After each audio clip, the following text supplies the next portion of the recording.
My name is Mara Ellison, and imagine sitting in a beige conference room while 23 people you trusted dismantle every piece of who you are for 2 straight hours, reading a list of 190 specific reasons why you don't belong at the company where you gave 3 years of your life.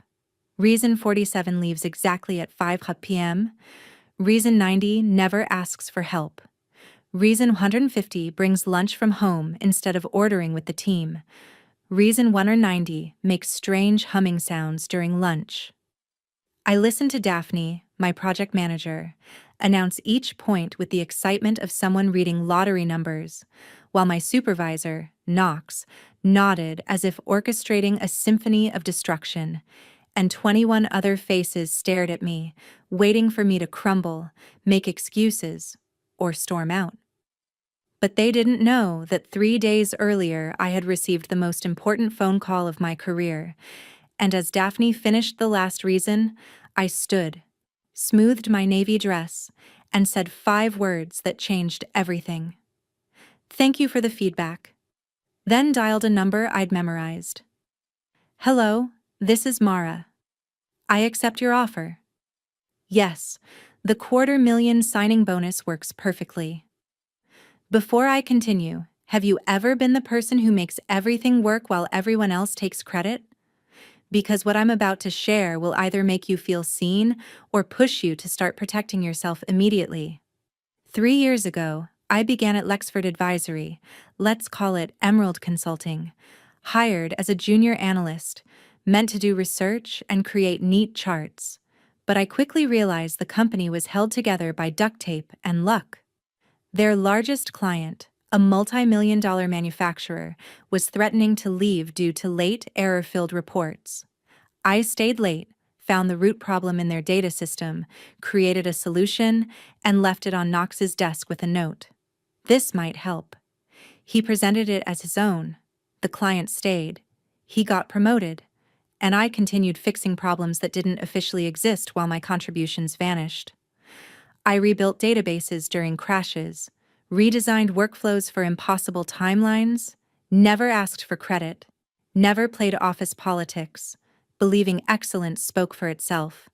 But I was wrong. While I kept the business alive, my colleagues built a case against me. Whispers about being antisocial, criticism for eating lunch at my desk, impossible deadlines with feigned disappointment, jokes about living at the office, and orchestrated meetings during my lunch break.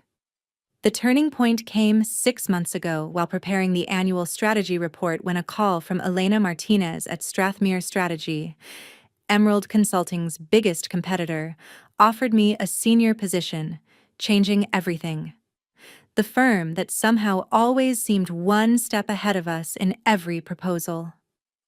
Elena explained that they had been tracking Emerald Consulting's success patterns for over a year and noticed something striking. Every major win, every retained client, every innovative solution had one thing in common: my work, my ideas, my problem solving. They weren't trying to steal trade secrets or randomly poach employees. They were trying to hire the person actually driving success at their biggest competitor. They were trying to hire me.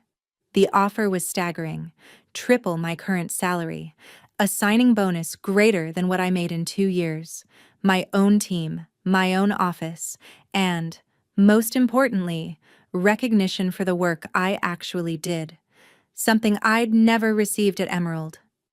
I told Elena I needed time to think. I wasn't ready to abandon the company where I'd poured so much of myself.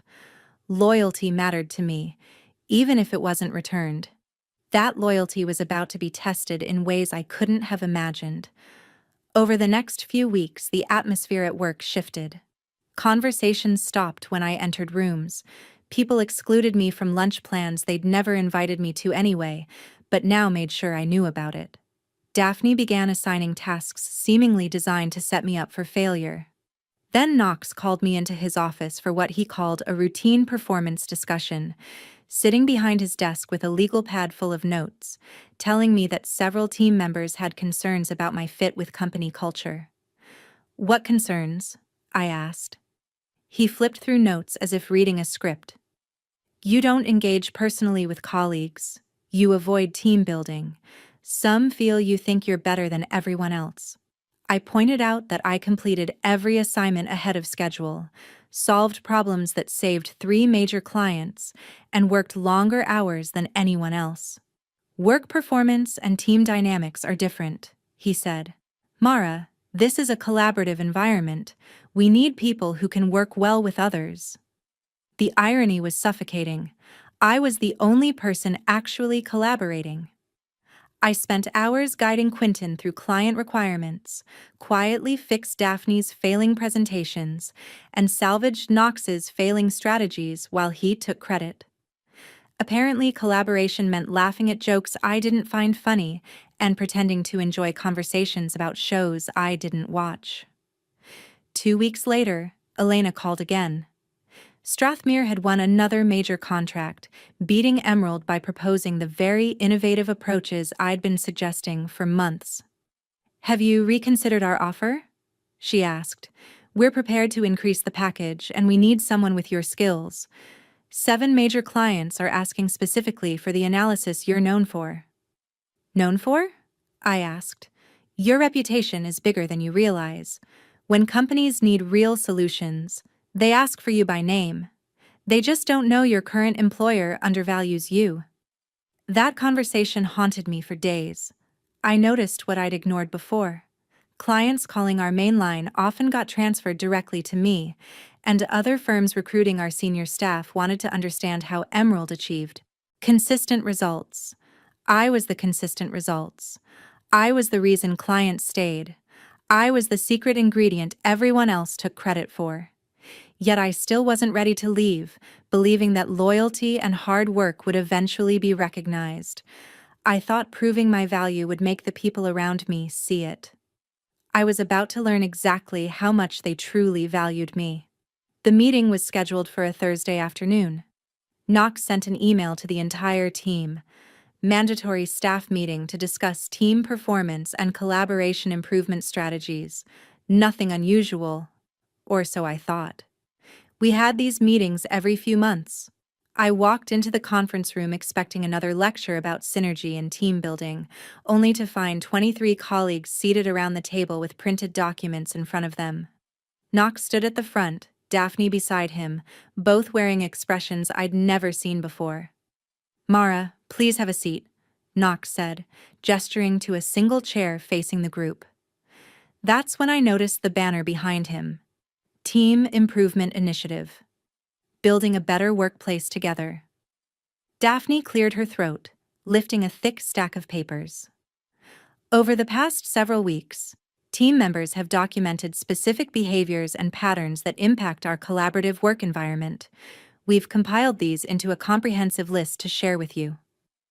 My brain struggled to process what was happening. A list, 190 specific reasons why my approach to teamwork supposedly needed adjustment.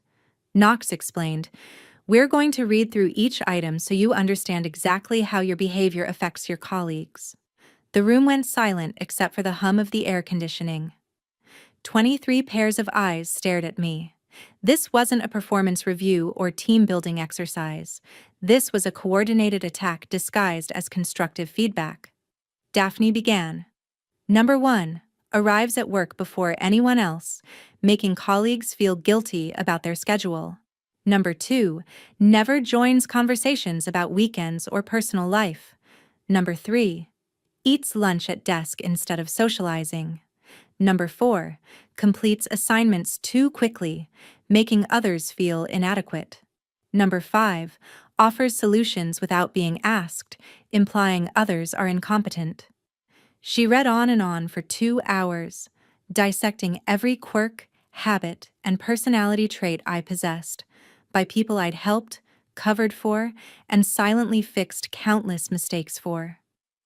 Number 38, never laughs at Knox's jokes during meetings. Number 59, prefers email over face-to-face conversation. Number 73, doesn't own a television, making it impossible to discuss popular shows. Number 112, brings homemade coffee instead of using the office machine. Number 147, knows too much about client needs, making others feel uninformed. Number 168, stays late to finish projects, creating unrealistic expectations for others. Number 185, remembers details others forget. As Daphne read each item, something inside me crystallized. Not breaking, not crumbling, crystallized. Every word confirmed what I'd been avoiding. They didn't want me to improve. They wanted me gone. When Daphne reached number 190, the room fell silent. Everyone stared, waiting for tears, arguments, apologies, or resignation. Instead, I stood, smoothed my dress, and said, "Thank you for the feedback." Then I pulled out my phone and made the call that changed everything. "Elena, this is Mara Ellison. I'm ready to accept your offer." "Yes. The $250,000 signing bonus works perfectly. When would you like me to start?" The silence was unlike anything I'd ever experienced. 23 people who had just spent 2 hours explaining why I didn't belong suddenly looked like they were watching their own execution. Knox's face shifted through 7 expressions in 5 seconds. Daphne dropped her papers. Quentin's mouth literally fell open. "I can start Monday," I continued, never taking my eyes off Knox. "And yes, I understand you'd like me to bring my client relationships. I think that can be arranged." I ended the call, slipped my phone into my purse, and calmly gathered my notebook and pen. "Well," I said, "I appreciate you taking the time to help me understand why I'm not a good fit here. It's made my decision much easier." Knox finally found his voice. "Mara, let's not be hasty. This was meant to be constructive feedback. Not..." "Not what?" I interrupted. "Not a coordinated effort to humiliate me, not a 2-hour character assassination disguised as team building." I walked toward the door, then stopped and turned back. "You know what's interesting? In 3 years here, not one of you ever asked why I work the way I do, why I arrive early, stay late, focus on solutions instead of socializing." I looked at Daphne. "You want to know why I don't laugh at Knox's jokes? Because while he's joking, I'm thinking about fixing whatever crisis he created that morning. You want to know why I eat lunch at my desk? That's when our West Coast clients call, and someone needs to be available. And you, Knox, want to know why I complete assignments so quickly? Because I actually understand what our clients need, and I've been doing the work of 3 people." I reached for the door handle. "Enjoy explaining to your clients why their trusted contact won't be available anymore. I'm sure they'll understand." The next morning, I cleared out my desk before anyone arrived, wanting to avoid the awkward conversations and fake concern that would inevitably follow. But as I packed my personal items, I paused. In my filing cabinet were folders for every major client we'd worked with over the past 3 years. Not official company files, but my own detailed notes. Every conversation, every preference, every concern, every solution I'd provided. Relationship maps showing decision makers, influencers, and what mattered most to each organization. I'd kept them because I cared about doing good work. But now I realized they represented something far more valuable: 3 years of trust, relationship building, and problem solving that belonged to me, not Emerald Consulting. My phone buzzed. A text from Elena. "Welcome to Strathmere Strategy. Can we schedule a call to discuss your transition plan?" I photographed every page before leaving the building. The weekend between my last day at Emerald and my first day at Strathmere was surreal. I expected guilt or nerves. Instead, I felt something I hadn't in years: excitement about going to work. On Monday, Elena met me in Strathmere's downtown office lobby, a modern, efficient space designed for people who actually wanted to be there. "We didn't hire you to be another analyst," she said. "We hired you to be exactly who you already are: the person who solves problems nobody else can, who builds relationships that last decades, who makes impossible things possible." She handed me a folder marked Client Transition Opportunities, listing companies interested in working with Strathmere only if we could demonstrate the same service they'd grown used to elsewhere. As I opened it, my heart raced. Every major client from Emerald Consulting, detailed with notes on frustrations, contract dates, and decision timelines. How did you? I asked. We didn't steal this information, Elena said. These companies reached out. Some firms have raised concerns about service quality, and clients are quietly exploring alternatives. She led me to an elevator with keycard access. Your office is on the 15th floor, corner office, southeast exposure, harbor view.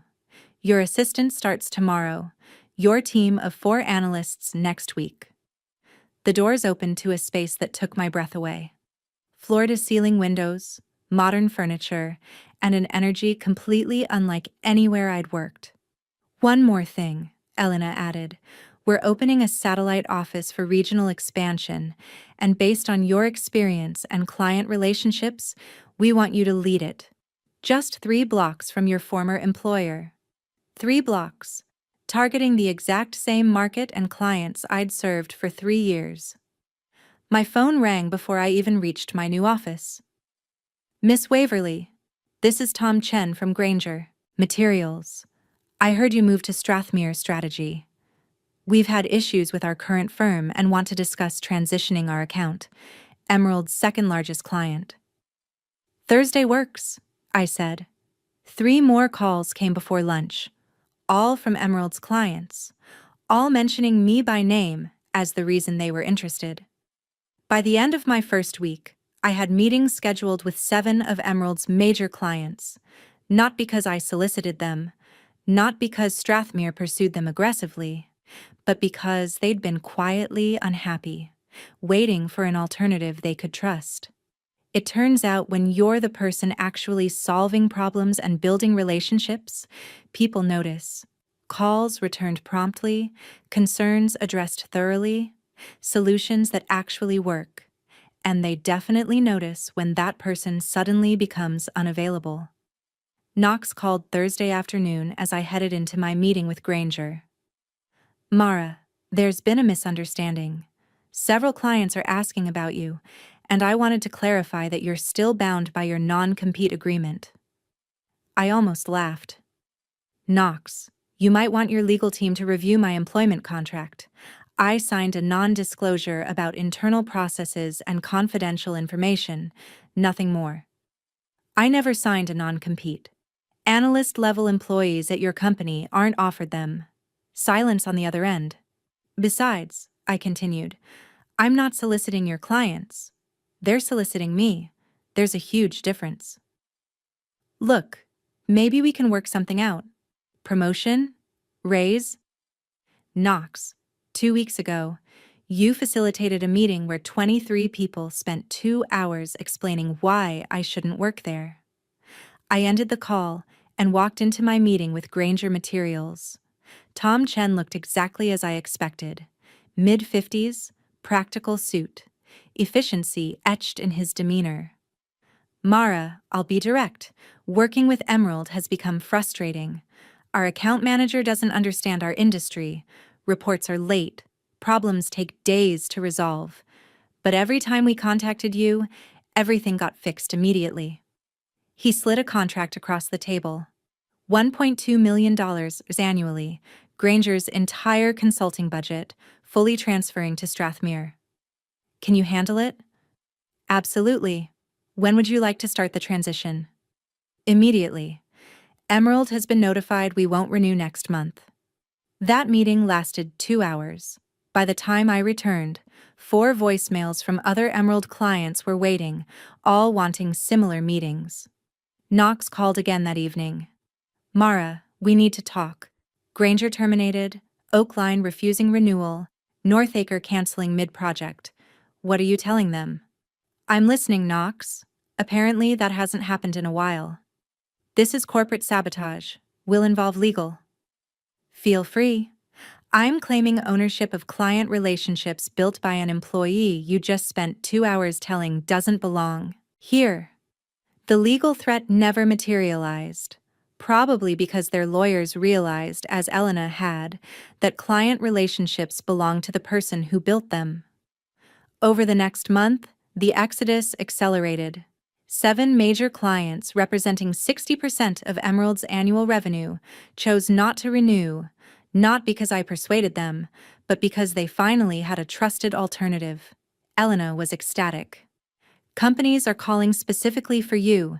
We need to fast-track the satellite office. That office, 3 blocks from Emerald, had almost slipped my mind in the excitement of building my team and managing client transitions.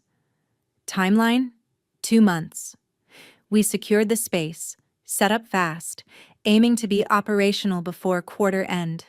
2 months later, I stood in the lobby of our new regional office, watching movers install our company sign facing the street. Strathmere Strategy Regional Office, Mara Ellison, Senior Director of Client Relations. After 3 years of invisible work, my name was finally visible. That first morning, I watched Knox walk past, stop, stare at the sign for a full minute, then pull out his phone. By 10 a.m., Daphne had driven by twice. By noon, 3 former colleagues walked past. The best moment came at 2 p.m., when Tom Chen from Granger pulled into our visitor parking for our monthly strategy meeting. He waved and smiled. Through the glass, I saw him mouth, "Thank you." That's when I understood the real revenge wasn't leaving Emerald or taking their clients. The real revenge was building something better, creating the workplace I'd always wanted, proving that excellence could speak for itself when given the right platform. 6 months later, our regional office had grown to 15 employees, won 12 new clients who had never worked with Emerald, and our first-year revenue projections had already been exceeded by month 6.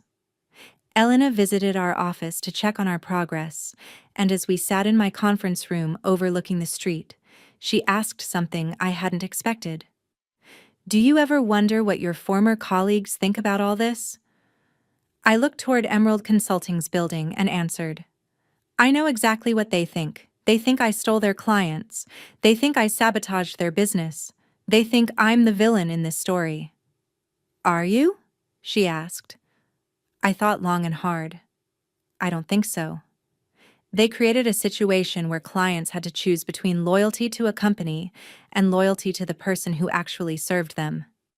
And the clients chose the person. Elena nodded. "What would you tell them if you could?" I smiled. "I'd tell them that the 190 reasons they listed for why I shouldn't work there turned out to be 190 reasons why I shouldn't work anywhere. Except they were wrong. I shouldn't work anywhere. I'm not valued. I shouldn't work anywhere. My contributions are invisible. I shouldn't work anywhere. Excellence is treated as a character flaw. But I should definitely work somewhere that appreciates what I bring, somewhere that puts my name on the sign, somewhere that lets me build instead of just fixing what others break." Elena smiled. "Any regrets?" "Just one," I admitted. "I wish I'd made that phone call 6 months sooner." Almost 2 years have passed since that fateful conference room meeting. Emerald Consulting is still in business, but they've laid off 8 people and downsized their office space. Knox is no longer the department manager. Daphne left 6 months ago. Our regional office now employs 23 people, the same number who sat in that room trying to tear me down. But these 23 come to work excited to solve problems, build relationships, and create value for clients who actually appreciate what we do. Every morning, I see that sign with my name on it and remember, the best revenge isn't destroying the people who underestimated you. The best revenge is proving them wrong by building something they could never imagine. So here's what I want you to take from my story. If you're the person who makes everything work while others take credit, start documenting your contributions. If you're the person who solves problems nobody else can, make sure people know you're the one solving them. And if you give loyalty to people who don't deserve it, start giving that loyalty to yourself instead. Because those who undervalue you are counting on you to undervalue yourself, to stay quiet, invisible, and keep fixing their mistakes without recognition. Don't give them that satisfaction. Tell me in the comments, have you ever been the invisible backbone of your workplace? Ever underestimated by people who should have known better? I want to hear your stories. You are not alone. And if this story resonated with you, if it gave you courage to value yourself the way you deserve, hit like and subscribe for more stories about people who refuse to stay invisible. Because your story matters too, and it's time for people to see your name on the sign.